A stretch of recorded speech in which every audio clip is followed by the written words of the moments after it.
ਬਲਵੀਰ ਸਿੰਘ ਸਿੱਧੂ ਨੇ ਗਊਸ਼ਾਲਾ ਬਣਾਈ। ਗਊਸ਼ਾਲਾ ਨਾਮ ਦੀ ਇੱਕ NGO ਬਣਾ ਕੇ ਬਲੌਂਗੀ ਪਿੰਡ ਜਿਹੜਾ ਮੋਹਾਲੀ ਚ ਉਹਦੀ 10 ਏਕੜ ਜ਼ਮੀਨ ਲੀਜ਼ ਤੇ ਲੈ ਲਈ 2.5 ਲੱਖ ਰੁਪਏ ਸਾਲ ਦੀ ਤੇ ਉਹ 100 ਕਰੋੜ ਦੀ ਜ਼ਮੀਨ 2.5 ਲੱਖ ਚ ਗਈ। ਤਾਂ ਹੁਣ ਠੱਗਾਂ ਨੇ ਚੋਰਾਂ ਨੇ ਸਮਾਜ ਸੇਵੀ ਬਣ ਕੇ ਜ਼ਮੀਨਾਂ ਹੜੱਪਣ ਦਾ ਢੰਗ ਲੱਭ ਲਿਆ ਸੀ ਸਾਡੇ ਇਲਾਕੇ 'ਚ। ਉਹਨਾਂ ਨੇ ਇੱਕ NGO ਰਜਿਸਟਰਡ ਕਰਾਈ, ਇਹ ਤੁਸੀਂ ਦੇਖ ਵੀ ਲੈਣਾ। ਇਹ NGO ਕਰਾਈ ਸੀ 17 ਜੁਲਾਈ 1972 ਨੂੰ। ਉਸ NGO ਦਾ ਨਾਮ ਰੱਖਿਆ national education society Kharar, registration number 121।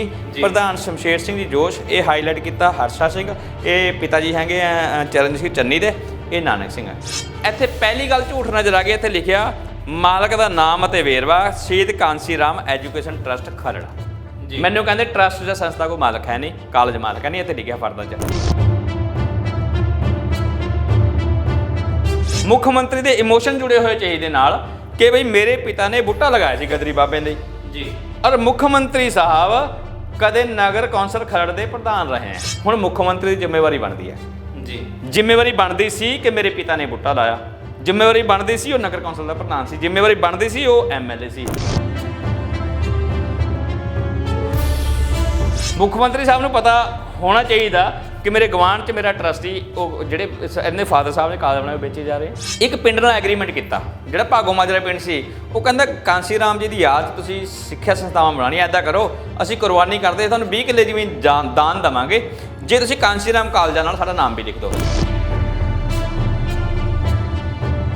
ਫਿਰ ਜਦੋਂ ਇਹ ਫਸ ਗਏ ਚੰਗੀ ਤਰ੍ਹਾਂ ਕਾਲਜ ਵਾਲੇ, ਫਿਰ ਇਹਨਾਂ ਨੇ 1 ਜੂਨ ਨੂੰ ਇੱਕ ਚਿੱਠੀ ਹੋਰ ਲਿਖੀ ਮੈਨੂੰ, 1 ਜੂਨ 2021 ਨੂੰ। ਫਿਰ ਇਹ ਮੰਨ ਗਏ ਭਾਵੇਂ ਕੋਈ ਨਾ ਖੜੇ, ਅਸੀਂ ਜਦ ਤੱਕ ਮਰਦੇ ਨਹੀਂ ਲੜਾਂਗੇ। ਔਰ ਹਾਈ ਕੋਰਟ ਦੀ ਪੂਰੀ ਤਰ੍ਹਾਂ ਤਿਆਰੀ ਕਰਕੇ ਡਾਕੂਮੈਂਟ ਦੇ ਕੇ ਸਾਡੇ RS ਬੈਂਸ ਜਿਹੜੇ ਐਡਵੋਕੇਟ ਆ ਸਰਕਾਰ ਦੇ ਨਾਲ ਆ, ਉਹ 2-3 ਮਹੀਨੇ ਹੈਗੇ ਆ, ਉਹਨਾਂ ਕੋਲ ਤਿਆਰੀ ਕਰਕੇ ਹਾਈ ਕੋਰਟ ਤੇ ਨੀਚੇ ਵਾਲੀ ਕੋਰਟ 'ਚ ਲੜਨ ਦੀ ਤਿਆਰੀ ਕਰਕੇ ਹੀ ਅਸੀਂ ਮੀਡੀਆ 'ਚ ਆਏ। ਸਤਿ ਸ਼੍ਰੀ ਅਕਾਲ, ਮੈਂ ਹਾਂ ਜਸਵੀਰ ਤੇ TV ਪੰਜਾਬ ਤੇ ਤੁਹਾਡਾ ਸਵਾਗਤ ਹੈ। ਕਿਸੇ ਜ਼ਮਾਨੇ ਦੇ ਵਿੱਚ ਕੰਧਾਂ ਦੇ ਉੱਤੇ ਇੱਕ ਨਾਰਾ ਲਿਖਿਆ ਤੁਸੀਂ ਪੜ੍ਹਿਆ ਹੋਵੇਗਾ, ਜੋ ਜ਼ਮੀਨ ਸਰਕਾਰੀ ਹੈ ਉਹ ਜ਼ਮੀਨ ਹਮਾਰੀ ਹੈ। ਉਹ ਨਾਰਾ ਆਮ ਲੋਕ ਲਿਖਿਆ ਕਰਦੇ ਸੀਗੇ ਕਿ ਇਹ ਤੇ ਸਾਡਾ ਹੱਕ ਬਣਦਾ, ਸਰਕਾਰਾਂ ਵੀ ਅਸੀਂ ਬਣਾਉਣੇ ਆ, ਮੁਲਕ ਵੀ ਸਾਡਾ ਹੈ ਤੇ ਇਸ ਜ਼ਮੀਨ ਤੇ ਵੀ ਸਾਡਾ ਹੱਕ ਹੈ। ਉਹ ਸੰਘਰਸ਼ੀਲ ਲੋਕਾਂ ਦਾ ਨਾਰਾ ਹੋਇਆ ਕਰਦਾ ਸੀ। ਪਰ ਆ ਪਿਛਲੇ ਕੁਝ ਸਮੇਂ ਤੋਂ ਇੱਕ ਇਹੋ ਜਿਹਾ ਦੌਰ ਚੱਲ ਪਿਆ ਕਿ ਸਰਕਾਰ ਹੀ ਸਰਕਾਰੀ ਜ਼ਮੀਨਾਂ ਦੇ ਉੱਤੇ ਜਾਂ ਕਬਜ਼ੇ ਕਰਦੀ ਨਜ਼ਰ ਆਉਂਦੀ ਹੈ, ਜਾਂ ਸਰਕਾਰ ਜਾਂ ਸੱਤਾ ਤੋਂ ਬਾਹਰ ਬੈਠੇ ਸਿਆਸਤਦਾਨ ਉਹਨਾਂ ਸਰਕਾਰੀ ਜ਼ਮੀਨਾਂ ਦੇ ਸੌਦੇ ਕਰਦੇ ਵੀ ਨਜ਼ਰ ਆਉਂਦੇ ਹਨ। ਕਈ ਤਰੀਕੇ ਦੀਆਂ ਖਬਰਾਂ, ਕਈ ਤਰੀਕੇ ਦੀਆਂ ਘਟਨਾਵਾਂ ਨਿਕਲ ਕੇ ਆਈਆਂ। ਕਈ ਥਾਵਾਂ ਤੇ ਇਹਨੂੰ ਘੁਟਾਲੇ ਦੇ ਰੂਪ ਦੇ ਵਿੱਚ ਦੇਖਿਆ ਗਿਆ, ਕਈ ਥਾਵਾਂ ਤੇ ਇਹ ਦੇਖਿਆ ਗਿਆ ਕਿ ਚਲਾਕੀ ਵਰਤਦੇ ਨੇ ਇਹ ਲੋਕ ਤੇ ਸਰਕਾਰੀ ਜ਼ਮੀਨ ਜਿਹੜੀ ਆ ਉਹ ਜਾਂ ਆਪਣੇ ਨਾਮ ਕਰਵਾ ਲੈਂਦੇ ਆ ਜਾਂ ਫਿਰ ਉਹਨਾਂ ਨੂੰ ਵੇਚ ਵੱਟ ਕੇ ਉਹਦਾ ਜਿਹੜਾ ਪੈਸਾ ਹੁੰਦਾ ਉਹ ਜੇਬਾਂ 'ਚ ਪਾ ਲੈਂਦੇ। ਹੈਰਾਨੀ ਇਸ ਗੱਲ ਦੀ ਹੈ, ਸਰਕਾਰੀ ਜ਼ਮੀਨ ਤੇ ਤਾਂ ਜੋ ਕੁਝ ਹੁੰਦਾ, ਹੈਰਾਨੀ ਇਸ ਗੱਲ ਦੀ ਹੈ ਕਿ ਉਹ ਗਦਰੀ ਯੋਧੇ ਜਿਨ੍ਹਾਂ ਨੇ ਇਸ ਮੁਲਕ ਨੂੰ ਆਜ਼ਾਦ ਕਰਵਾਉਣ ਲਈ ਵਿਦੇਸ਼ਾਂ ਦੇ ਵਿੱਚ ਅਲਖ ਜਗਾਈ ਤੇ ਉੱਥੋਂ ਆਪਣੀਆਂ ਮੋਟੀਆਂ ਕਮਾਈਆਂ ਛੱਡ ਕੇ, ਸੁੱਖ ਦੀ ਜ਼ਿੰਦਗੀ ਛੱਡ ਕੇ ਇੱਧਰ ਭਾਰਤ 'ਚ ਆਣ ਕੇ ਲੜਾਈ ਲੜੀ, ਉਹਨਾਂ ਦੀਆਂ ਯਾਦਗਾਰਾਂ ਨੂੰ ਵੀ ਇਹ ਸਿਆਸਤਦਾਨ ਬਖਸ਼ਦੇ ਨਜ਼ਰ ਨਹੀਂ ਆ ਰਹੇ। ਸਮਾਜਿਕ ਕਾਰਕੁਨ ਤੇ RTI ਐਕਟਿਵਿਸਟ ਸਤਨਾਮ ਸਿੰਘ ਦੌਂ ਹੋਰਾਂ ਨੇ ਇੱਕ ਖੁਲਾਸਾ ਕੀਤਾ ਜਿਹਦੇ ਵਿੱਚ ਉਹਨਾਂ ਦਾ ਦਾਅਵਾ ਆ ਕਿ ਗਦਰੀ ਯੋਧਿਆਂ ਦੇ ਨਾਮ ਤੇ ਬਣੇ ਹੋਏ ਕਾਲਜ ਤੇ ਉਹਦੇ ਨਾਲ ਜੁੜੀ ਹੋਈ ਸੰਪत्ति ਨੂੰ ਸਰਕਾਰ ਦੇ ਵੱਲੋਂ ਵੇਚਿਆ ਜਾ ਰਿਹਾ। ਹੇਰ-ਫੇਰ ਬਹੁਤ ਨੇ, ਘੁੰਡੀਆਂ ਬਹੁਤ ਨੇ ਉਹਦੇ ਵਿੱਚ। ਇਹਦੇ ਤੋਂ ਇਲਾਵਾ ਕੁਝ ਹੋਰ ਸਰਕਾਰੀ ਜ਼ਮੀਨਾਂ ਵੀ ਹੈ ਜਿਨ੍ਹਾਂ ਦੀਆਂ ਸੌਦੇਬਾਜ਼ੀਆਂ ਕੀਤੀਆਂ ਜਾ ਰਹੀਆਂ ਨੇ। ਇਹਨਾਂ ਦੇ ਦਾਅਵਿਆਂ ਦੇ ਮੁਤਾਬਕ ਇਸ ਸਾਰੇ ਦੇ ਵਿੱਚ ਨਾਮ ਕਿਹਦਾ ਬੋਲਦਾ ਹੈ? ਮੌਜੂਦਾ ਮੁੱਖ ਮੰਤਰੀ ਚਰਨਜੀਤ ਸਿੰਘ ਚੰਨੀ ਹੋਰਾਂ ਦੇ ਪਿਤਾ ਦਾ। ਇਹ ਦਾਅਵਾ ਸਤਨਾਮ ਸਿੰਘ ਦੌਂ ਹੋਰਾਂ ਦਾ ਹੈ। ਇਸ ਵੇਲੇ ਸਾਡੇ ਨਾਲ ਸਟੂਡੀਓ 'ਚ ਮੌਜੂਦ ਨੇ ਸਤਨਾਮ ਸਿੰਘ ਦੌਂ ਜੀ। ਸਭ ਤੋਂ ਪਹਿਲਾਂ ਤਾਂ ਜੀ ਆਇਆਂ TV ਪੰਜਾਬ। ਧੰਨਵਾਦ ਜੀ, ਸਤਿ ਸ਼੍ਰੀ ਅਕਾਲ। ਦੌਂ ਸਾਹਿਬ, ਇਹ ਕਹਿ ਸਕਦੇ ਆ ਕਿ ਸਰਕਾਰੀ ਜ਼ਮੀਨਾਂ ਦੇ ਨਾਲ ਧੱਕਾ ਹੁੰਦਾ, ਸਿਆਸਤਦਾਨ ਉਹ ਤੋਂ ਲਾਹਾ ਲੈਂਦੇ ਜਾਂ ਬੜੀਆਂ ਚੀਜ਼ਾਂ ਹੋਰਾਂ ਦੇ ਬਾਰੇ ਤਾਂ ਬਹੁਤ ਕੁਝ ਸੋਚਿਆ ਸੀਗਾ, ਆਪਾਂ ਉਹਦੇ ਬਾਰੇ ਵੀ ਗੱਲ ਕਰਾਂਗੇ। ਮੈਨੂੰ ਲੱਗਦਾ ਕਿ ਇਹ ਸਭ ਤੋਂ ਵੱਡੀ ਹੈਰਾਨੀਕੁੰਨ ਗੱਲ ਹੈਗੀ ਹੈ ਕਿ ਉਹ ਯੋਧੇ ਜਿਨ੍ਹਾਂ ਨੇ ਸਾਨੂੰ ਆਜ਼ਾਦ ਕਰਵਾਉਣ ਲਈ ਜਿਹੜਾ ਆ ਉਹ ਆਪਣੀਆਂ ਜਾਨਾਂ ਕੁਰਬਾਨ ਕੀਤੀਆਂ, ਉਹ ਯੋਧੇ ਜਿਨ੍ਹਾਂ ਦੀ ਬਦੌਲਤ ਅੱਜ ਜਿਹੜੇ ਸੱਤਾ 'ਚ ਬੈਠੇ ਲੋਕ ਆ ਕੁਰਸੀਆਂ ਦਾ, ਤਨਖਾਹਾਂ ਦਾ, ਸੁਵਿਧਾਵਾਂ ਦਾ ਸੁੱਖ ਮਾਣ ਰਹੇ ਆ, ਇਹਨਾਂ ਨੇ ਉਹਨਾਂ ਯੋਧਿਆਂ ਨੂੰ ਵੀ ਨਹੀਂ ਬਖਸ਼ਿਆ। ਤੁਹਾਡੀ RTI ਦੇ ਖੁਲਾਸੇ ਕੀ ਕਹਿੰਦੇ ਨੇ? ਕਿਹੜੀ ਜ਼ਮੀਨ ਆ, ਕਿੱਥੇ ਉਹਦੇ 'ਚ ਕੁਤਾਹੀਆਂ ਹੋਈਆਂ, ਕੌਣ ਦੋਸ਼ੀ ਲੱਗਦਾ ਤੁਹਾਨੂੰ ਉਹਦੇ ਮੁਤਾਬਕ? ਤੇ ਹੁਣ ਇਸ ਸਮੇਂ ਉਹ ਜਿੰਨਾ ਤੁਸੀਂ ਰੌਲਾ ਉਹਦਾ ਪਾ ਰਹੇ ਹੋ ਉਹਦਾ ਕੋਈ ਜਵਾਬ ਸਿਰਾ ਲੱਭਦਾ ਨਜ਼ਰ ਆ ਰਿਹਾ। ਸ਼ੁਰੂਆਤ ਉਸ ਮੁੱਦੇ ਤੋਂ ਕਰ ਦਿੰਦੇ ਆਪਾਂ, ਕੀ ਮਸਲਾ ਆ ਤੇ ਕਿਵੇਂ ਇਹ ਤੁਹਾਡੇ ਧਿਆਨ 'ਚ ਆਉਂਦਾ? ਦੇਖੋ ਜਿਹੜਾ ਸਾਡੇ ਧਿਆਨ 'ਚ ਕਿਵੇਂ ਆਇਆ, ਅਸੀਂ ਚੰਡੀਗੜ੍ਹ ਦੇ ਇਲਾਕੇ 'ਚ ਰਹਿੰਦੇ ਹਾਂ, ਇੱਕ ਸੰਸਥਾ ਬਣਾਈ ਹੈ ਪੰਜਾਬ ਅਗੇਂਸਟ ਕਰਪਸ਼ਨ, ਮੈਂ ਦਾ ਪ੍ਰਧਾਨ ਹਾਂ ਸਤਨਾਮ ਦਾਊ ਜੀ। ਤੇ ਤੁਸੀਂ ਸੁਣਿਆ ਹੋਣਾ ਬਲਬੀਰ ਸਿੰਘ ਸਿੱਧੂ ਸਿਹਤ ਮੰਤਰੀ ਜਿਹੜੇ ਅੱਜ ਕੱਲ੍ਹ ਮੰਤਰੀ ਹੈ ਨੇ, ਇਹ ਗਊਸ਼ਾਲਾ ਦਾ ਰੌਲਾ ਪਿਆ ਸੀ ਕਿ ਉਹਨੇ ਪਿੰਡ ਦੀ ਜ਼ਮੀਨ ਦੱਬੀ ਹੈ। ਉਹ ਰੌਲਾ ਵੀ ਮੈਂ ਹੀ ਪਾਇਆ ਸੀਗਾ। ਉਦੋਂ ਪਾਇਆ ਸੀ ਜਦੋਂ ਪੰਜਾਬ ਸਰਕਾਰ ਨੇ ਕੋਈ ਰੂਲ ਬਣਾਇਆ ਕਿ 33 ਸਾਲਾਂ ਲਈ ਲੀਜ਼ ਤੇ ਲੈ ਸਕਦੇ ਆ, ਤਾਂ ਹੁਣ ਠੱਗਾਂ ਨੇ, ਚੋਰਾਂ ਨੇ, ਸਮਾਜ ਸੇਵੀ ਬਣ ਕੇ ਜ਼ਮੀਨਾਂ ਹੜੱਪਣ ਦਾ ਢੰਗ ਲੱਭ ਲਿਆ ਸੀ ਸਾਡੇ ਇਲਾਕੇ 'ਚ। ਬਲਬੀਰ ਸਿੰਘ ਸਿੱਧੂ ਨੇ ਗਊਸ਼ਾਲਾ ਬਣਾਈ, ਗਊਸ਼ਾਲਾ ਨਾਮ ਦੀ ਇੱਕ NGO ਬਣਾ ਕੇ ਬਲੌਂਗੀ ਪਿੰਡ ਜਿਹੜਾ ਮੋਹਾਲੀ 'ਚ, ਉਹਦੀ 10 ਏਕੜ ਜ਼ਮੀਨ ਲੀਜ਼ ਤੇ ਲੈ ਲਈ 2.5 ਲੱਖ ਰੁਪਇਆ ਸਾਲ ਦੀ, ਤੇ ਉਹ 100 ਕਰੋੜ ਦੀ ਜ਼ਮੀਨ 2.5 ਲੱਖ 'ਚ ਗਈ। ਦੂਜਾ ਬਲਬੀਰ ਸਿੱਧੂ ਦਾ ਭਰਾ ਮੇਅਰ ਸੀਗਾ, ਉਹਨੇ ਉਹ ਪਿੰਡ ਦੀ ਪੰਚਾਇਤ ਤੋੜ ਕੇ ਆਪਣੇ ਕਾਰਪੋਰੇਸ਼ਨ ਬਣਾ ਲੈਣੀ ਸੀ। ਇਹ ਮਾਮਲਾ ਮੇਰੇ ਧਿਆਨ 'ਚ ਆਇਆ। ਧਿਆਨ 'ਚ ਤਾਂ ਜਦੋਂ ਮੇਰੇ ਪਿੰਡ ਵੀ ਮੋਹਾਲੀ 'ਚ ਹੀ ਹੈ, ਮੇਰੇ ਪਿੰਡ ਦੀ ਜ਼ਮੀਨ ਨੂੰ ਹੜੱਪਣ ਦੀ ਕੋਸ਼ਿਸ਼ਾਂ ਕੁਝ ਲੋਕ ਕਰਨ ਲੱਗੇ ਜਾਲੀ ਸੰਸਥਾਵਾਂ ਬਣਾ ਕੇ। ਉਦੋਂ ਫਿਰ ਮੈਨੂੰ ਪਤਾ ਲੱਗਾ ਮੇਰਾ ਪਿੰਡ ਦਾ ਸਰਪੰਚ ਕਾਂਗਰਸੀ ਸਾਡੇ ਦੋਸਤ ਹੀ ਆ ਉਹ, ਵੀ ਇਸ ਤਰੀਕੇ ਨਾਲ ਫਿਰ ਗਊਸ਼ਾਲਾ ਦਾ ਮਾਮਲਾ ਧਿਆਨ 'ਚ ਆਇਆ, ਉਹ ਮਾਮਲਾ ਹਾਈਲਾਈਟ ਹੋਇਆ। ਫਿਰ ਨਿਊ ਚੰਡੀਗੜ੍ਹ ਹੈ ਮੋਹਾਲੀ ਦੇ ਵਿੱਚ 500 ਕਰੋੜ ਦੀ ਜ਼ਮੀਨ ਹੈ ਚੰਦਪੁਰ, ਉਹ ਮਾਮਲਾ ਮੇਰੇ ਧਿਆਨ 'ਚ ਆਇਆ, ਉਹ ਆਪਾਂ ਹਾਈਲਾਈਟ ਕੀਤਾ। ਸਕੂਲ ਫੀਸਾਂ ਦੀ ਲੜਾਈ ਲੜ ਰਹੇ ਸੀ, ਤੇ ਜਦੋਂ ਸਕੂਲ ਫੀਸਾਂ ਦੀ ਲੜਾਈ ਲੜ ਰਹੇ ਸੀ ਅਸੀਂ ਕਰੋਨਾ ਕਾਲ 'ਚ, ਤਾਂ ਉਦੋਂ ਫਿਰ ਸ਼ਹੀਦ ਕਾਂਸੀ ਰਾਮ ਮੈਮੋਰੀਅਲ ਕਾਲਜ ਮੇਰੇ ਧਿਆਨ 'ਚ ਆਇਆ ਕਿ ਸ਼ਹੀਦਾਂ ਦੀ ਯਾਦ 'ਚ ਖਰੜ ਦੇ ਵਿੱਚ ਚੰਡੀਗੜ੍ਹ ਦੇ ਇਲਾਕੇ 'ਚ ਸ਼ਹੀਦ ਕਾਂਸੀ Ram memorial college for physical education, ਸ਼ਹੀਦ ਕਾਂਸੀ ਰਾਮ ਮੈਮੋਰੀਅਲ ਕਾਲਜ, ਸ਼ਹੀਦ ਕਾਂਸੀ ਰਾਮ ਸਕੂਲ, ਇਹ ਬਣਾਇਆ ਗਿਆ ਸੀ ਗਦਰੀ ਬਾਬਿਆਂ ਦੀ। ਇੱਥੇ ਆਪਾਂ ਦਰਸ਼ਕਾਂ ਨੂੰ ਇਹ ਸਪਸ਼ਟ ਕਰ ਦਈਏ ਕਿ ਇਹ ਕਾਂਸ਼ੀ ਰਾਮ ਹੁਰੀ ਗਦਰੀ ਯੋਧੇ ਸੀ ਜੀ, ਇਹ ਕਾਂਸ਼ੀ ਰਾਮ ਹੁਰੀ ਬਸਪਾ ਵਾਲੇ ਨਹੀਂ ਹੈ, ਇਹ ਸਪਸ਼ਟ ਕਰ ਦਈਏ। ਬਿਲਕੁਲ। ਦੇਖੋ ਮੈਂ ਦੱਸਣ ਲੱਗਾ, ਜਦੋਂ ਕੈਨੇਡਾ ਅਮਰੀਕਾ ਸਾਡੇ ਪੰਜਾਬੀ ਸਾਡੇ ਭਾਰਤੀ ਗਏ, ਉਹਨਾਂ ਨੂੰ ਲੱਗਿਆ ਕਿ ਦੇਸ਼ ਆਜ਼ਾਦ ਕਰਵਾਉਣਾ ਚਾਹੀਦਾ, ਸਾਡੇ ਪਿੱਛੇ ਵਾਲੇ ਗੁਲਾਮ ਹੈ, ਤਾਂ ਸ਼ਹੀਦ ਕਾਂਸੀ ਰਾਮ ਜਿਹੜੇ ਪੰਡਤ ਸੀਗੇ, ਮੜੌਲੀ ਪਿੰਡ ਸੀਗਾ ਮਰੰਡੇ ਦੇ ਨੇੜੇ, 1911-12 ਦੀ ਗੱਲ ਹੈ, ਉਦੋਂ ਉਹਨੇ ਹਮਕਿਆਲ ਲੋਕਾਂ ਨਾਲ, ਕ੍ਰਾਂਤੀਕਾਰੀਆਂ ਨਾਲ ਮਿਲ ਕੇ, ਸੰਸਥਾਵਾਂ ਨਾਲ ਮਿਲ ਕੇ ਗਦਰ ਪਾਰਟੀ ਬਣਾਈ ਸੀ 1912-13 'ਚ, ਤੇ ਲਾਲਾ ਹਰਦਿਆਲ ਜੀ ਉਦੋਂ ਗਦਰ ਪਾਰਟੀ ਦੇ ਪ੍ਰਧਾਨ ਸੀ। ਪੰਡਿਤ ਕਾਂਸੀ ਰਾਮ ਜੀ ਮੜੌਲੀ ਕਲਾਂ ਉਦੋਂ ਖਜ਼ਾਨਚੀ ਸੀ ਤੇ 1915 'ਚ ਉਹ ਫੜੇ ਗਏ ਤੇ ਮਾਰਚ 1915 'ਚ ਲਾਹੌਰ ਜੇਲ੍ਹ 'ਚ ਉਹਨੂੰ ਫਾਂਸੀ ਹੋ ਗਈ ਤੇ ਆਜ਼ਾਦੀ ਘੁਲਾਟੀ ਸੀਗੇ, ਗਦਰ ਪਾਰਟੀ ਦੇ ਖਜ਼ਾਨਚੀ ਸੀ। ਸਾਡੇ ਇਲਾਕੇ ਦੇ ਸੀ ਚੰਡੀਗੜ੍ਹ ਨੇੜੇ, ਮੜੌਲੀ ਕਲਾਂ ਪਿੰਡ ਮਰੰਡੇ ਦੇ ਨੇੜੇ ਹੈ, ਖਰੜ ਦੇ ਨੇੜੇ ਹੈ, ਮੋਹਾਲੀ ਜ਼ਿਲ੍ਹੇ 'ਚ ਹੈਗਾ। ਤੇ ਫਿਰ ਜਦੋਂ 1972 ਦੇ ਵਿੱਚ ਉਸ ਇਲਾਕੇ ਦੇ ਕਾਮਰੇਡ MLA ਸੀ ਸ਼ਮਸ਼ੇਰ ਸਿੰਘ ਜੋਸ਼, ਮੇਰੇ ਖਿਆਲ CPI ਦਾ ਸੀ, ਨਾਲ 2-3 ਪਿੰਡਾਂ ਦੇ ਕਾਮਰੇਡ ਸੀ ਜਾਂ ਹੋਰ ਚੰਗੇ ਲੋਕ ਸੀਗੇ। ਉਹਨਾਂ ਨੇ ਸੋਚਿਆ ਸਾਡੇ ਇਲਾਕੇ ਦਾ ਇੱਕ ਗਦਰੀ ਸ਼ਹੀਦ ਹੋਇਆ, ਗਦਰੀ ਯੋਧਾ ਹੋਇਆ, ਉਹਨੂੰ ਫਾਂਸੀ ਹੋਈ ਸੀ 1915 'ਚ, ਆਪਾਂ ਉਹਦੀ ਯਾਦਗਾਰ ਬਣਾਵਾਂਗੇ ਤੇ ਉਦੋਂ ਸ਼ਮਸ਼ੇਰ ਸਿੰਘ ਜੋਸ਼ MLA, ਖਾਨਪੁਰ ਪਿੰਡ ਹੈ ਇੱਕ, ਉੱਥੇ ਸਰਪੰਚ ਵੀ ਕਾਮਰੇਡ ਸੀ ਨਾਨਕ ਸਿੰਘ, ਉਹਨੇ ਭਜੌਲੀ ਪਿੰਡ ਹੈ ਇੱਕ, ਉੱਥੇ ਸਰਪੰਚ ਸੀ ਹਰਸਾ ਸਿੰਘ। ਹਰਸਾ ਸਿੰਘ ਕੌਣ ਸੀ? ਜੋ ਮੌਜੂਦਾ ਮੁੱਖ ਮੰਤਰੀ ਸ੍ਰੀ ਚਰਨਜੀਤ ਸਿੰਘ ਚੰਨੀ ਦੇ ਪਿਤਾ ਜੀ, ਉਹ ਭਜੌਲੀ ਪਿੰਡ ਦੇ ਸਰਪੰਚ ਸੀਗੇ। ਤੇ ਉਹ ਤੇ ਇੱਕ ਭਾਗੋ ਮਾਜਰਾ ਪਿੰਡ ਹੈ, ਇਹ ਸਾਰੇ ਖਰੜ ਦੇ ਨੇੜੇ ਇਕੱਠੇ ਪਿੰਡ ਪੈਂਦੇ। ਇਹਨਾਂ ਨੇ ਫੈਸਲਾ ਲਿਆ ਕਿ ਆਪਾਂ ਗਦਰੀ ਬਾਬੇ ਦੀ ਯਾਦਗਾਰ ਬਣਾਵਾਂਗੇ। ਇਹ ਫੈਸਲੇ ਦੀ ਕਾਪੀ ਮੇਰੇ ਕੋਲ ਹੈਗੀ ਹੈ। ਉਹਨਾਂ ਨੇ ਇੱਕ NGO ਰਜਿਸਟਰਡ ਕਰਾਈ, ਇਹ ਤੁਸੀਂ ਦੇਖ ਵੀ ਲੈਣਾ। ਇਹ NGO ਕਰਾਈ ਸੀ 17 ਜੁਲਾਈ 1972 ਨੂੰ। ਉਸ NGO ਦਾ ਨਾਮ ਰੱਖਿਆ national education society Kharar, registration number 121, ਪ੍ਰਧਾਨ ਸ਼ਮਸ਼ੇਰ ਸਿੰਘ ਜੀ ਜੋਸ਼, ਇਹ ਹਾਈਲਾਈਟ ਕੀਤਾ ਹਰਸ਼ਾ ਸਿੰਘ, ਇਹ ਪਿਤਾ ਜੀ ਹੈਗੇ ਆ ਚਰਨਜੀਤ ਸਿੰਘ ਚੰਨੀ ਦੇ, ਇਹ ਨਾਨਕ ਸਿੰਘ ਹੈ। ਇਹਨਾਂ ਨੇ ਇਹ ਸੰਸਥਾ ਬਣਾ ਲਈ। ਇੱਕ ਪਿੰਡ ਨਾਲ ਐਗਰੀਮੈਂਟ ਕੀਤਾ, ਜਿਹੜਾ ਭਾਗੋ ਮਾਜਰਾ ਪਿੰਡ ਸੀ, ਉਹ ਕਹਿੰਦਾ ਕਾਂਸੀ ਰਾਮ ਜੀ ਦੀ ਯਾਦ 'ਚ ਤੁਸੀਂ ਸਿੱਖਿਆ ਸੰਸਥਾਵਾਂ ਬਣਾਉਣੀਆਂ, ਇੱਦਾਂ ਕਰੋ ਅਸੀਂ ਕੁਰਬਾਨੀ ਕਰਦੇ, ਤੁਹਾਨੂੰ 20 ਕਿੱਲੇ ਜ਼ਮੀਨ ਦਾਨ ਦੇਵਾਂਗੇ ਜੇ ਤੁਸੀਂ ਕਾਂਸੀ ਰਾਮ ਕਾਲਜਾਂ ਨਾਲ ਸਾਡਾ ਨਾਮ ਵੀ ਲਿਖ ਦਿਓ। ਫਿਰ ਉਹ ਗੱਲ ਹੋ ਗਈ, 20 ਕਿੱਲੇ ਜ਼ਮੀਨ ਸ਼ਰਤਾਂ ਅਧੀਨ ਦਿੱਤੀ ਗਈ, ਜ਼ਮੀਨ ਕਦੇ ਵੇਚੀ ਨਹੀਂ ਜਾਏਗੀ, ਕਦੇ ਟਰਾਂਸਫਰ ਨਹੀਂ ਹੋਏਗੀ, ਇੱਥੇ ਸਿਰਫ ਸਿੱਖਿਆ ਸੰਸਥਾਵਾਂ ਬਣ ਗਈਆਂ। ਜੇ ਸਿੱਖਿਆ ਸੰਸਥਾਵਾਂ ਨਾ ਬਣਾ ਸਕੇ, ਜ਼ਮੀਨਾਂ ਵਾਪਸ ਕਰਨੀਆਂ ਪੈਣਗੀਆਂ, ਸਾਡੇ ਬੱਚਿਆਂ ਨੂੰ ਫ੍ਰੀ ਐਜੂਕੇਸ਼ਨ ਦਿਓਗੇ, ਸਾਡੇ ਲੋਕਾਂ ਨੂੰ ਨੌਕਰੀ ਦਿਓਗੇ, ਇਹ ਸ਼ਰਤਾਂ 'ਚ ਲਿਖੀਆਂ ਹੋਈਆਂ ਤੇ 20 ਕਿੱਲੇ ਜ਼ਮੀਨ ਦਾਨ ਦਿੱਤੀ। ਫਿਰ ਹੋਇਆ ਕਿ ਉੱਥੇ ਬਣ ਗਿਆ ਸ਼ਹੀਦ ਕਾਂਸੀ ਰਾਮ ਮੈਮੋਰੀਅਲ ਕਾਲਜ ਭਾਗੋ ਮਾਜਰਾ, ਸ਼ਹੀਦ ਕਾਂਸੀ Ram memorial college physical education. ਇਹ ਨਾਰਥ ਇੰਡੀਆ ਦੇ ਬਹੁਤ ਮਸ਼ਹੂਰ ਕਾਲਜ ਰਹੇ ਆ ਚੰਡੀਗੜ੍ਹ ਦੇ ਇਲਾਕੇ 'ਚ। ਤੇ ਨਾਲ ਖਰੜ ਦੇ ਲੋਕਾਂ ਨੇ 1972 ਦੇਖਿਆ ਸਮਾਜ ਸੇਵਾ ਦਾ ਕੰਮ ਕਰਨ ਲੱਗੇ ਆ, ਉਹਨਾਂ ਨੇ ਇੱਕ ਸਕੂਲ ਖੋਲ੍ਹਣ ਵਾਸਤੇ ਵੀ ਜ਼ਮੀਨ ਦੇ ਦਿੱਤੀ। ਫਿਰ ਇੱਕ ਕ੍ਰਿਸਚਨ ਸਕੂਲ ਜੀ ਅੰਗਰੇਜ਼ਾਂ ਨੇ ਬਣਾਇਆ ਖਰੜ ਦੇ ਵਿੱਚ, ਉੱਥੇ ਕੋਈ ਅੰਗਰੇਜ਼ ਰਹਿੰਦਾ ਸੀ ਪ੍ਰਿੰਸੀਪਲ, ਉਹਦੀ ਕੋਠੀ ਦੀ ਹੋਰ ਜ਼ਮੀਨ ਜਾਇਦਾਦ ਵੀ ਇਹਨਾਂ ਨੂੰ ਟਰਸਟ ਨੂੰ ਦੇ ਦਿੱਤੀ। ਤੇ ਬੜੇ ਨਾਮੀ ਟਰਸਟ ਸੀਗੇ ਇਹ, ਬੜੇ ਨਾਮੀ ਕਾਲਜ ਸਕੂਲ ਚੱਲਦੇ ਰਹੇ। ਤੇ ਹੁਣ ਤਾਂ ਰੌਲਾ ਆਪਾਂ ਸੁਣਿਆ ਨਹੀਂ, ਐਜੂਕੇਸ਼ਨ ਵੀ ਬਹੁਤੀ ਵਧੀਆ ਨਹੀਂ ਰਹੀ, ਸਟੂਡੈਂਟ ਵੀ ਘੱਟ ਹੈ, ਕੁਛ ਤਾਂ ਕੰਪੀਟੀਸ਼ਨ ਆ ਗਿਆ, ਕੁਛ ਟਰਸਟੀਆਂ ਦਾ ਉਸ ਪਾਸੇ ਧਿਆਨ ਨਹੀਂ ਗਿਆ, ਜਾਂ ਮੈਂ ਸਮਝਦਾ ਲਾਲਚ ਆ ਗਿਆ ਉਹਨਾਂ ਦੇ ਮਨ 'ਚ। ਤੇ ਜਦੋਂ ਮੈਨੂੰ ਪਤਾ ਲੱਗਾ ਜ਼ਮੀਨਾਂ ਵੇਚ ਗਈਆਂ, ਇਹ ਤਾਂ ਹੋ ਗਿਆ ਕਿ ਸ਼ਹੀਦ ਕਾਂਸੀ ਰਾਮ ਕੌਣ ਸੀ, ਉਹਦੀ ਯਾਦ ਦੇ ਵਿੱਚ ਨੈਸ਼ਨਲ ਐਜੂਕੇਸ਼ਨ ਸੁਸਾਇਟੀ ਰਜਿਸਟਰਡ ਕਰਾ ਕੇ ਜੁਲਾਈ 1972 'ਚ ਬਣਾਈ ਗਈ ਸੀ ਤੇ 37 ਕਿੱਲੇ ਇੱਕ ਤੇ ਬਾਕੀ ਹੋਰ ਜ਼ਮੀਨਾਂ ਲਈਆਂ ਗਈਆਂ ਸੀ। ਫਿਰ ਮੈਨੂੰ ਜਾਣਕਾਰੀ ਉੜਦੂ ਦੀ ਮਿਲੀ, ਅਫਵਾਹਾਂ ਮਿਲੀਆਂ, ਮੈਂ ਕਾਂਸੀ ਰਾਮ ਕਾਲਜ ਦੇ PIO ਨੂੰ ਚਿੱਠੀ ਲਿਖੀ ਕਿ ਮੈਨੂੰ ਇਸ ਜਾਣਕਾਰੀ ਦਿੱਤੀ ਜਾਵੇ, ਤੁਹਾਡੇ ਕੋਲ ਜ਼ਮੀਨਾਂ ਕਿੰਨੀਆਂ ਹੈ, ਕਿੰਨੀਆਂ ਤੁਸੀਂ ਵੇਚੀਆਂ ਹੈ, ਕਿੰਨੇ ਤੁਸੀਂ ਮੁਆਵਜ਼ੇ ਹਾਸਲ ਕੀਤੇ ਆ, ਕਿੰਨੇ ਤੁਹਾਡੇ ਲੋਨ ਹੈ, ਕਿੰਨੇ ਤੁਸੀਂ ਐਗਰੀਮੈਂਟ ਕੀਤੇ ਹੈ। ਤੇ ਆਪਣੇ ਟਰਸਟ ਦੇ ਸੰਵਿਧਾਨ ਦੀ ਕਾਪੀ ਦਿਓ, ਜਿਹੜੀ ਐਜੂਕੇਸ਼ਨ ਸੁਸਾਇਟੀ ਬਣਾਈ ਸੀ ਇਹਦੀ ਕਾਪੀ ਦਿਓ। ਤਾਂ ਉਹਨਾਂ ਨੇ ਮੈਨੂੰ 5 ਮਈ 2021 ਨੂੰ ਚਿੱਠੀ ਲਿਖ ਕੇ ਮਨਾ ਕਰਤਾ ਜੀ। ਕੀ ਲਿਖਿਆ ਕਿ ਥਰਡ ਪਾਰਟੀ ਇਨਫੋਰਮੇਸ਼ਨ ਨਹੀਂ ਦੇ ਸਕਦੇ। ਥਰਡ ਪਾਰਟੀ ਮੀਨ ਪ੍ਰਾਈਵੇਟ ਅਦਾਰਾ, ਆਰਟੀਏ ਅਦਾਰੇ 'ਚ ਨਹੀਂ ਆਉਂਦੇ। ਤੇ ਫਿਰ ਮੈਨੂੰ ਲੱਗਿਆ ਵੀ ਐਦਾ ਕਾਬੂ ਨਹੀਂ ਆਣਗੇ। ਮੈਂ ਪਟਿਆਲਾ ਯੂਨੀਵਰਸਿਟੀ ਤੋਂ ਆਰਟੀਏ 'ਚ ਪੁੱਛਿਆ ਵੀ ਇਹ ਕਾਲਜ ਤੁਹਾਡੇ ਨਾਲ ਐਫੀਲੀਏਟਡ ਹੈਗਾ, ਇਹਨਾਂ ਨੂੰ ਕੋਈ ਗਰੰਟਾਂ ਵੀ ਤੁਸੀਂ ਦਿੱਤੀਆਂ, ਕੋਈ ਇਹਨਾਂ ਦਾ ਰਿਕਾਰਡ ਦੱਸੋ, ਕੋਈ ਮਾੜਾ ਮੋਟਾ ਆਡਿਟ ਕਦੇ ਕੀਤਾ ਹੋਵੇ। ਤਾਂ ਮੇਰੇ ਕੋਲ 25 ਪੇਜ ਉਹਨਾਂ ਦੇ ਆ ਗਏ, ਉਹਦੇ ਵਿੱਚ 10-12 ਪੇਜ ਅਜਿਹੇ ਹੈ ਜਿਹਦੇ 'ਚ 65 ਲੱਖ ਦੀ ਗ੍ਰਾਂਟ, 15 ਲੱਖ ਦੀ ਗ੍ਰਾਂਟ, 25 ਲੱਖ ਦੀ ਗ੍ਰਾਂਟ, ਇਸ ਤਰੀਕੇ ਨਾਲ ਕੋਈ 4-5 ਕਰੋੜ ਦੀ ਗ੍ਰਾਂਟਾਂ ਦਾ ਰਿਕਾਰਡ ਆਪਣੇ ਕੋਲ ਆ ਗਿਆ। ਫਿਰ ਮੈਂ ਇਨਫੋਰਮੇਸ਼ਨ ਕਮਿਸ਼ਨ ਨੂੰ ਅਪੀਲ ਕਰ ਦਿੱਤੀ, ਸ਼ਿਕਾਇਤ ਕਰ ਦਿੱਤੀ ਕਿ ਇਹ ਸਰਕਾਰੀ ਗ੍ਰਾਂਟਾਂ ਲੈਂਦਾ, ਆਰਟੀਏ ਦਾਇਰੇ 'ਚ ਆਉਂਦਾ ਤੇ ਮੈਨੂੰ ਇਹਨੇ ਗਲਤ ਤਰੀਕੇ ਨਾਲ ਮਨਾ ਕਰਤਾ ਜਾਣਕਾਰੀ ਦੇਣ ਤੋਂ, ਜ਼ਰੂਰ ਦਾਲ 'ਚ ਕਾਲਾ ਹੈਗਾ ਜੀ। ਫਿਰ ਜਦੋਂ ਇਹ ਫਸ ਗਏ ਚੰਗੀ ਤਰ੍ਹਾਂ ਕਾਲਜ ਵਾਲੇ, ਫਿਰ ਇਹਨਾਂ ਨੇ 1 ਜੂਨ ਨੂੰ ਇੱਕ ਚਿੱਠੀ ਹੋਰ ਲਿਖੀ ਮੈਨੂੰ, 1 ਜੂਨ 2021 ਨੂੰ। ਫਿਰ ਇਹ ਮੰਨ ਕੇ ਗਏ ਹਾਂਜੀ ਸਰਕਾਰੀ ਗ੍ਰਾਂਟ ਮਿਲਦੀ ਹੈ।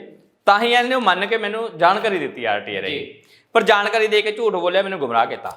ਇਹ 'ਚ point number 1, point number 2, point number 4 ਹੈਗੇ ਆ, 3-4। ਇਹ 'ਚ ਲਿਖਿਆ ਸੰਸਥਾ ਜਾਂ ਟਰਸਟ ਦੇ ਨਾਮ ਕੋਈ ਜ਼ਮੀਨ ਨਹੀਂ ਹੈ, ਇਹਨੇ ਲਿਖਿਆ। ਦੂਜਾ ਲਿਖਿਆ ਜਦੋਂ ਜ਼ਮੀਨ ਹੀ ਸਾਡੇ ਨਾਮ ਨਹੀਂ, ਪਿੰਡ ਵਾਲੇ ਦਾ ਨਾਮ, ਅਸੀਂ ਕੋਈ ਵੇਚੀ ਵੀ ਹੈ ਨਹੀਂ ਜੀ, ਅਸੀਂ ਕੋਈ ਮੁਆਵਜ਼ੇ ਵੀ ਹਾਸਲ ਨਹੀਂ ਕੀਤਾ, ਅਸੀਂ ਕੋਈ ਗਿਰਵੀ ਵੀ ਨਹੀਂ ਰੱਖੀ। ਮੈਂ ਕਿਹਾ ਸੰਵਿਧਾਨ ਦੀ ਕਾਪੀ ਦਿਓ, ਟਰਸਟ ਦੀ ਕਾਪੀ ਦਿਓ। ਉਹ ਕਹਿੰਦੇ ਅਸੀਂ ਦੇ ਨਹੀਂ ਸਕਦੇ, ਡਾਕ ਲਾਈਨ ਦੇ ਆ ਕੇ ਦੇਖ ਲਓ ਜੀ। ਫਿਰ ਮੈਂ ਜਾਣਕਾਰੀ ਫਿਰ ਅੱਗੇ ਪੁੱਛਿਆ ਵੀ ਸਾਰਾ ਕੁਝ ਗਲਤ ਕਰ ਰਿਹਾ। ਫਿਰ ਕੁਝ ਦਿਨਾਂ ਬਾਅਦ ਇੱਕ ਚਿੱਠੀ ਉਹਨੇ ਹੋਰ ਲਿਖ ਦਿੱਤੀ 22 ਤਰੀਕ ਨੂੰ, ਉਹ 'ਚ ਵੀ ਸੇਮ ਗੱਲ ਰਿਪੀਟ ਕੀਤੀ, ਮਾੜੀ ਮੋਟੀ ਘੁਮਾ ਫਿਰਾ ਕੇ ਜੀ। ਮੈਨੂੰ ਫਿਰ ਪਤਾ ਲੱਗਿਆ ਵੀ ਟਰਸਟ ਵਾਲੇ ਤਾਂ ਝੂਠ ਬੋਲਦੇ ਆ, ਹੁਣ ਤਾਂ ਪੱਕਾ ਹੀ ਗੜਬੜ ਠੱਗਾ ਹੈ ਵੀ ਜੇ ਇਹਨੇ ਗਲਤ ਕੀਤੀ। ਫਿਰ ਮੈਂ ਕਿਸੇ ਤਰੀਕੇ ਨਾਲ ਨਾ ਰੈਵਨਿਊ ਰਿਕਾਰਡ ਹਾਸਲ ਕਰਨ ਲੱਗ ਪਿਆ। ਮੈਂ 28 ਜੂਨ ਨੂੰ ਫਰਦਾਂ ਕਢਾਈਆਂ ਜੀ। ਇਹ ਫਰਦਾਂ 10-12 ਪੇਜਾਂ ਦੀਆਂ। ਇੱਥੇ ਪਹਿਲੀ ਗੱਲ ਝੂਠ ਨਜ਼ਰ ਆ ਗਈ, ਇੱਥੇ ਲਿਖਿਆ ਮਾਲਕ ਦਾ ਨਾਮ ਅਤੇ ਵੇਰਵਾ ਸ਼ਹੀਦ ਕਾਂਸੀ ਰਾਮ ਐਜੂਕੇਸ਼ਨ ਟਰਸਟ ਖਰੜ। ਮੈਨੂੰ ਕਹਿੰਦੇ ਟਰਸਟ ਜਾਂ ਸੰਸਥਾ ਕੋਈ ਮਾਲਕ ਹੈ ਨਹੀਂ, ਕਾਲਜ ਮਾਲਕ ਹੈ ਨਹੀਂ, ਇੱਥੇ ਲਿਖਿਆ ਫਰਦਾਂ 'ਚ। ਕਾਸ਼ਤਕਾਰ ਵੀ ਉਹੀ ਹੈ, ਕਾਸ਼ਤਕਾਰ ਕੌਣ ਹੈ? ਮਕਬੂਜਾ ਐਜੂਕੇਸ਼ਨ ਟਰਸਟ। ਪਹਿਲਾ ਝੂਠ ਫੜਿਆ ਗਿਆ। ਦੂਜਾ ਇਹ ਮੈਨੂੰ ਆਰਟੀਏ 'ਚ ਕਹਿੰਦੇ ਅਸੀਂ ਕੋਈ ਜ਼ਮੀਨ ਨਹੀਂ ਵੇਚੀ। ਮੈਂ ਇਹ ਗੋਲ ਧਾਰਾ ਲਾਇਆ, ਰਿੰਗ ਬਣਾਈ ਅਤੇ ਇੱਥੇ 2003 'ਚ ਇਹਨੇ ਇੱਕ ਤਜਰਬਾ ਕੀਤਾ। ਕੁਛ ਕਨਾਲ ਜ਼ਮੀਨ ਜਿਹਦੀ ਕਰੋੜਾਂ ਰੁਪਏ ਕੀਮਤ ਹੈ, ਉਹ 4,66,000 'ਚ ਵੇਚੀ ਗਈ। ਕਿਸੇ ਬੰਦੇ ਦਾ ਨਾਮ ਵੀ ਇੱਥੇ ਲਿਖਿਆ। ਉਸ ਬੰਦੇ ਨੂੰ 4,66,000 ਦੀ ਕਾਂਸੀ ਰਾਮ ਟਰਸਟ ਨੇ ਜ਼ਮੀਨ ਵੇਚ ਦਿੱਤੀ। ਉਹਦਾ ਨਾਮ ਹੈ ਮੇਜਰ ਸਿੰਘ ਪੁੱਤਰ ਕਰਮ ਸਿੰਘ ਜੀ। 4,66,000 ਦੀ ਵੇਚ ਦਿੱਤੀ। ਦੂਜਾ ਝੂਠ ਬੋਲੇ ਸੀ ਕੋਈ ਜ਼ਮੀਨ ਵੇਚੀ ਨਹੀਂ। ਪਹਿਲਾ ਝੂਠ ਬੋਲੇ ਸੀ ਕਾਲਜ ਦੇ ਨਾਮ ਨਹੀਂ।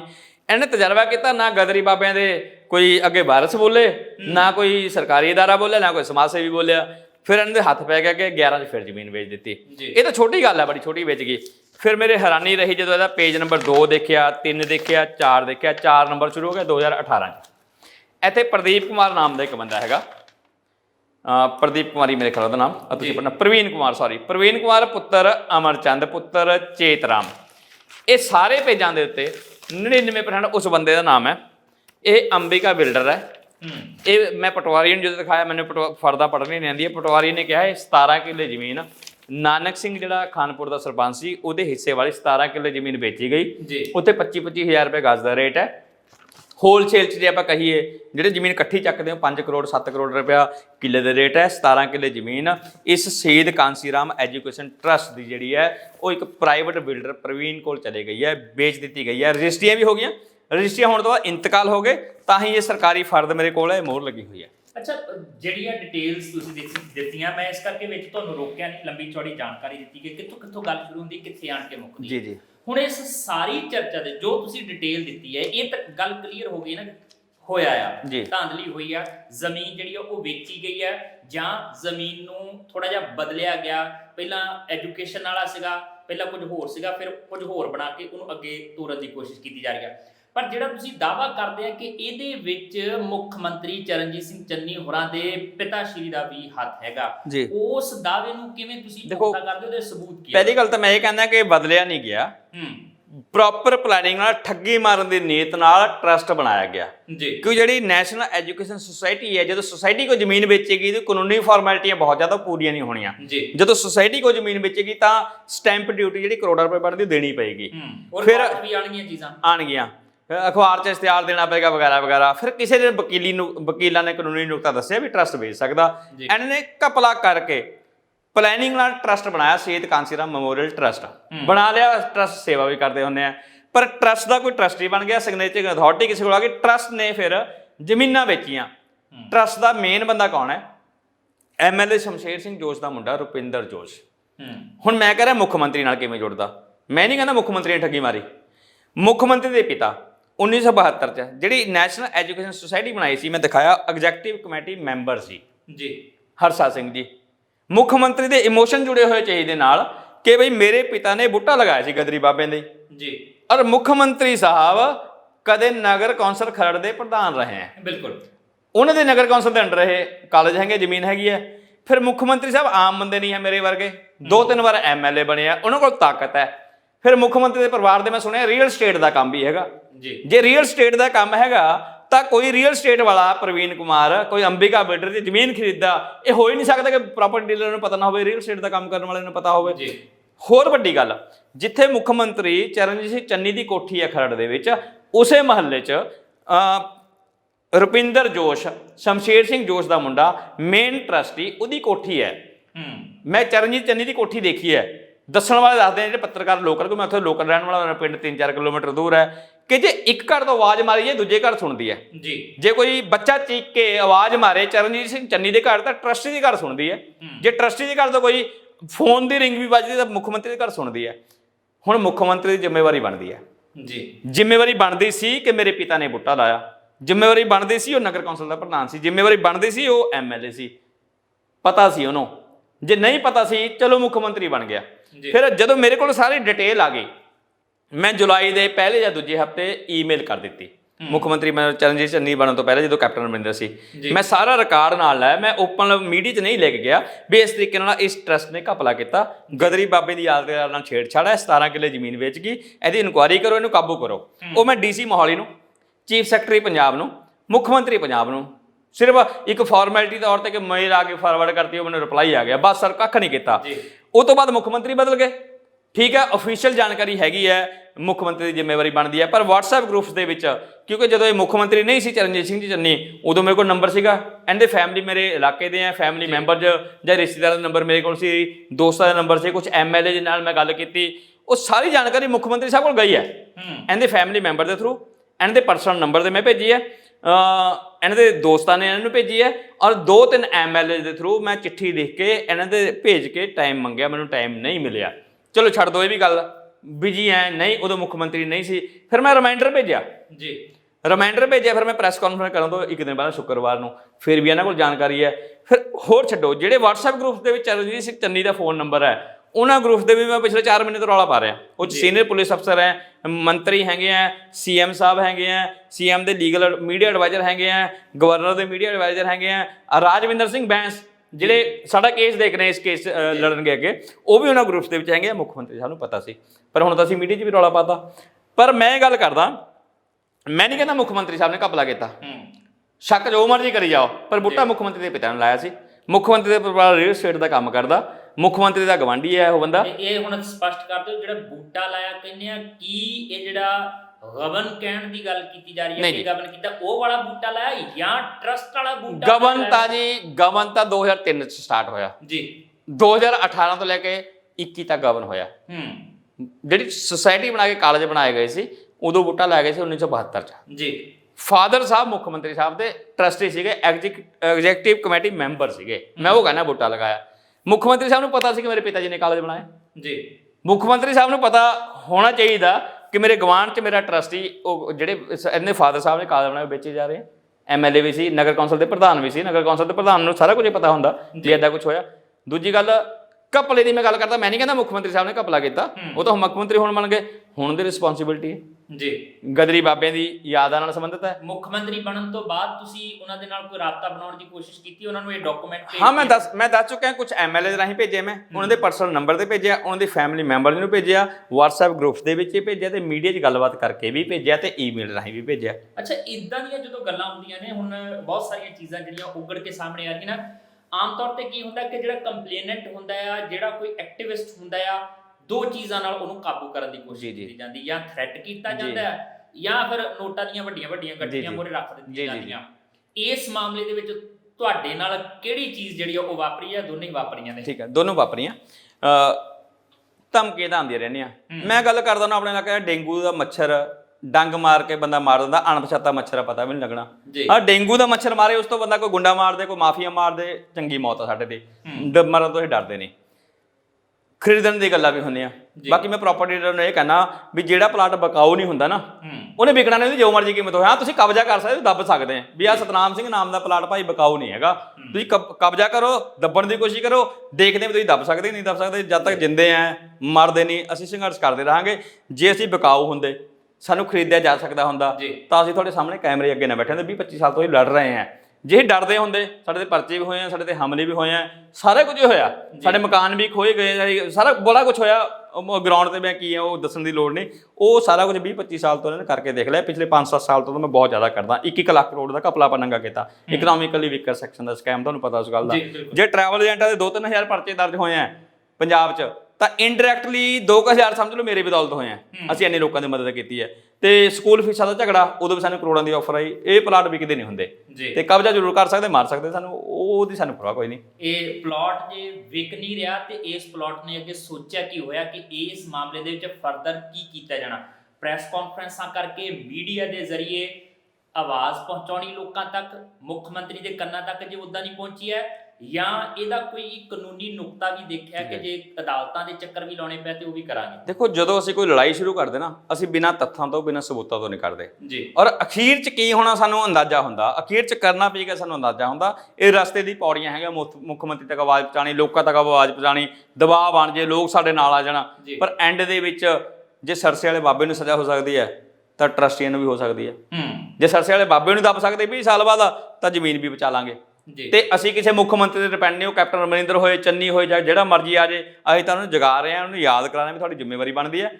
ਗਦਰੀ ਬਾਬੇ ਦੇ ਮੇਲੇ ਤੇ ਅਸੀਂ ਆਏ, ਜਿਹੜੇ ਇੱਥੇ ਹਜ਼ਾਰਾਂ ਦੀ ਗਿਣਤੀ ਪੂਰੀ ਦੁਨੀਆ ਲੋਕ ਪਹੁੰਚ ਰਹੇ, ਉਹਨੂੰ ਜਗਾ ਰਹੇ ਹਾਂ ਵੀ ਇਹ ਤੁਹਾਡੇ ਗਦਰੀ ਬਾਬੇ ਦੇ ਮੇਲੇ ਤਾਂ ਆਪਾਂ ਮਨਾ ਰਹੇ ਹਾਂ, ਪਰ ਗਦਰੀ ਬਾਬੇ ਦੀਆਂ ਜ਼ਮੀਨਾਂ ਕੋਈ ਨਹੀਂ ਬਚਾ ਲਓ। ਪਰ ਅਸੀਂ ਡਿਪੈਂਡ ਕਿਸੇ ਤੇ ਨਹੀਂ, ਭਾਵੇਂ ਕੋਈ ਨਾ ਖੜੇ, ਅਸੀਂ ਜਦ ਤੱਕ ਮਰਦੇ ਨਹੀਂ ਲੜਾਂਗੇ। ਔਰ ਹਾਈ ਕੋਰਟ ਦੀ ਪੂਰੀ ਤਰ੍ਹਾਂ ਤਿਆਰੀ ਕਰਕੇ, ਡਾਕੂਮੈਂਟ ਦੇ ਕੇ, ਸਾਡੇ RS ਬੈਂਸ ਜਿਹੜੇ ਐਡਵੋਕੇਟ ਆ ਸਰਕਾਰ ਦੇ ਨਾਲ ਆ, ਉਹ 2-3 ਮਹੀਨੇ ਹੈਗੇ ਆ, ਉਹਨਾਂ ਕੋਲ ਤਿਆਰੀ ਕਰਕੇ ਹਾਈ ਕੋਰਟ ਤੇ ਨੀਚੇ ਵਾਲੀ ਕੋਰਟ 'ਚ ਲੜਨ ਦੀ ਤਿਆਰੀ ਕਰਕੇ ਹੀ ਅਸੀਂ ਮੀਡੀਆ 'ਚ ਆਏ ਹਾਂ। ਤੇ ਭਾਵੇਂ 10 ਸਾਲ ਹੋਰ ਲੱਗ ਜਾਣ, ਭਾਵੇਂ 10 ਸਾਲ ਹੋਰ ਲੱਗ ਜਾਣ। ਸਤਨਾਮ ਸਿੰਘ ਦਾਊ ਜੀ, ਬਹੁਤ ਬਹੁਤ ਸ਼ੁਕਰੀਆ ਗੱਲਬਾਤ ਕਰਨ ਲਈ। ਔਰ ਇਹ ਜੋ ਤੁਸੀਂ ਬੀੜਾ ਚੁੱਕਿਆ ਆ, ਹੁਣ ਦੇਖਦੇ ਆ ਇਹਦੇ ਨਤੀਜੇ ਕੀ ਨਿਕਲਦੇ। ਪਰ ਇੱਕ ਗੱਲ ਲਾਜ਼ਮੀ ਤੌਰ ਤੇ ਕਹੀ ਜਾ ਸਕਦੀ ਹੈ ਕਿ ਜਿਸ ਤਰੀਕੇ ਨਾਲ ਇਹ ਡਾਕੂਮੈਂਟਸ ਦੇ ਹਿਸਾਬ ਨਾਲ, ਦਸਤਾਵੇਜ਼ਾਂ ਦੇ ਹਿਸਾਬ ਨਾਲ ਗੱਲਬਾਤ ਕੀਤੀ ਜਾ ਰਹੀ ਹੈ, ਇਹ ਹੋ ਸਕਦਾ ਕਿ ਇੱਕ ਮਾਮਲਾ ਹੋਵੇ, ਤੇ ਇਹ ਵੀ ਹੋ ਸਕਦਾ ਕਿਉਂਕਿ ਮਾਮਲਾ ਸਿੱਧੇ ਤੌਰ ਤੇ RTI ਐਕਟਿਵਿਸਟ ਦੇ ਵੱਲੋਂ, ਸਮਾਜਿਕ ਕਾਰਕੁਨ ਦੇ ਵੱਲੋਂ ਇਹ ਮੁੱਖ ਮੰਤਰੀ ਦੇ ਨਾਲ ਜੋੜਿਆ ਜਾ ਰਿਹਾ। ਇਹਦਾ ਕੋਈ ਸਿੱਟਾ, ਕੋਈ ਨਤੀਜਾ ਨਿਕਲਦਾ ਆ ਸਕਦਾ ਹੈ। ਪਰ ਇਦਾਂ ਦੇ ਕਿੰਨੇ ਹੀ ਮਾਮਲੇ ਇਸ ਸੂਬੇ ਦੇ ਵਿੱਚ ਤੁਹਾਨੂੰ ਮਿਲ ਜਾਣਗੇ। ਆਪਾਂ ਦੇਸ਼ ਦੀ ਗੱਲ ਨਹੀਂ ਕਰਦੇ, ਜਿਹਦੇ ਵਿੱਚ ਇਸੇ ਤਰੀਕੇ ਨਾਲ ਸਰਕਾਰੀ ਜ਼ਮੀਨਾਂ ਹੋ ਗਈਆਂ, ਟਰਸਟ ਦੀਆਂ ਜ਼ਮੀਨਾਂ ਹੋ ਗਈਆਂ, ਜਾਂ ਉਹ ਜ਼ਮੀਨਾਂ ਜਿਹੜੀਆਂ ਦੇ ਕੋਈ ਵਾਲੀ ਵਾਰਸ ਇਸ ਸਮੇਂ ਸਿੱਧੇ ਤੌਰ ਤੇ ਨਜ਼ਰ ਨਹੀਂ ਆਉਂਦੇ। ਇਹ ਲੈਂਡ ਮਾਫੀਆ ਕਿਸ ਤਰੀਕੇ ਨਾਲ ਉਹਨਾਂ ਨੂੰ ਆਪਣੇ ਕਬਜ਼ੇ ਦੇ ਵਿੱਚ ਲੈ ਲਿਆ ਤੇ ਉਹਦੇ ਵਿੱਚ ਵੱਡੀਆਂ ਵੱਡੀਆਂ ਕਲੋਨੀਆਂ ਕੱਟੀਆਂ ਜਾ ਰਹੀਆਂ। ਲੱਗਦਾ ਕਿ ਇਹਦੇ ਉੱਤੇ ਵੀ ਧਿਆਨ ਦੇਣ ਦੀ ਲੋੜ ਹੈ। ਚੰਨੀ ਹੋਰਾਂ ਨੇ ਵੱਡੇ ਪੱਧਰ ਤੇ ਕਿਹਾ ਕਿ ਹਰ ਤਰੀਕੇ ਦਾ ਮਾਫੀਆ ਖਤਮ ਕੀਤਾ ਜਾਏਗਾ ਪੰਜਾਬ ਦੇ ਵਿੱਚੋਂ। ਕੀ ਇਸ ਲੈਂਡ ਮਾਫੀਆ ਦੇ ਵੱਲ ਵੀ ਧਿਆਨ ਦਿੱਤਾ ਜਾਏਗਾ? ਕਿਉਂਕਿ ਸਿੱਧੇ ਤੌਰ ਤੇ ਸਤਨਾਮ ਸਿੰਘ ਦਾਊ ਹੋਰਾਂ ਨੇ ਉਹਨਾਂ ਦੇ ਪਿਤਾ ਸ਼੍ਰੀ ਨਾਲ ਸੰਬੰਧਿਤ ਟਰਸਟ ਦਾ ਮਾਮਲਾ ਉਭਾਰ ਕੇ ਸਾਹਮਣੇ ਰੱਖ ਦਿੱਤਾ। ਫਿਲਹਾਲ ਇਹਦੇ ਨਤੀਜੇ ਕੀ ਨਿਕਲਦੇ ਆ ਦੇਖਦੇ ਆ। ਪਰ ਜਸਵੀਰ ਨੂੰ ਦਿਓ ਇਜਾਜ਼ਤ। ਤੁਸੀਂ ਤਾਜ਼ਾ ਤਰੀਨ ਖਬਰਾਂ ਲਈ ਦੇਖਦੇ ਰਹੋ ਟੀਵੀ ਪੰਜਾਬ। ਸਤਿ ਸ਼੍ਰੀ ਅਕਾਲ ਜੀ, ਮੈਂ ਨਿਰਮਲ ਮਾਨ ਊੜਾ ਡੈਟ ਸੈਟਲਮੈਂਟ ਤੋਂ। ਇਹ ਤੁਸੀਂ ਵੀਡੀਓ ਦੇਖ ਰਹੇ ਸੀ ਟੀਵੀ ਪੰਜਾਬ ਦੇ ਉੱਤੇ। ਇਹੋ ਜਿਹੇ ਹੋਰ ਜਾਣਕਾਰੀ ਭਰਪੂਰ ਵੀਡੀਓ ਦੇਖਣ ਵਾਸਤੇ ਟੀਵੀ ਪੰਜਾਬ ਦੇ ਚੈਨਲ ਨੂੰ ਸਬਸਕ੍ਰਾਈਬ ਕਰੋ ਤੇ ਨਾਲ ਹੇਠ ਦਿੱਤੇ ਹੋਏ ਬੈਲ ਆਈਕਨ ਦੇ ਬਟਨ ਦਬਾਓ। ਸਤਿ ਸ਼੍ਰੀ ਅਕਾਲ।